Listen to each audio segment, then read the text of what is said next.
તો અમદાવાદ શહેરમાં વિશ્વ પર્યાવરણ દિવસની ઉજવણી કરવામાં આવી, જેમાં કૌશિક પબ્લિસિટી દ્વારા પર્યાવરણ દિવસની ઉજવણી કરાઈ। અમદાવાદ પૂર્વ અને પશ્ચિમ ભાગોમાં છોડ આપી ઉજવણી કરાઈ।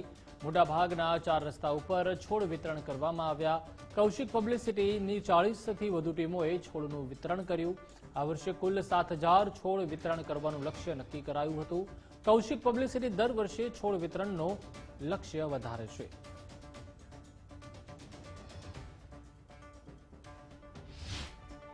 અમે અમદાવાદના ઈસ્ટ અને વેસ્ટ બંને એરિયામાં અમારી ટોટલ ટીમ 30 થી 40 ટીમ મોકલેલી છે। દરેક ટીમની અંદર 5-5 મેમ્બરો મોકલેલા છે અને મિનિમમ અમે 6 થી 7000 છોડ લાવેલા છે। અને દરેક જંકશન ઉપર દરેક વ્યક્તિને સ્કૂટર હોય, રિક્ષા, ઓટોમોબાઈલમાં બેઠેલા માણસ, ઓટોમાં બેઠેલા માણસ, ગાડીમાં બેઠેલા દરેક વ્યક્તિને રિક્વેસ્ટ કરીએ કે અમે તમને એક ઝાડ આપીએ છીએ, એક છોડ આપીએ, તમે એની સામે બીજા 2 જણ 3 જણ આવશો તો 7000 છોડની સામે બીજા 20000 એડિશનલ થાય।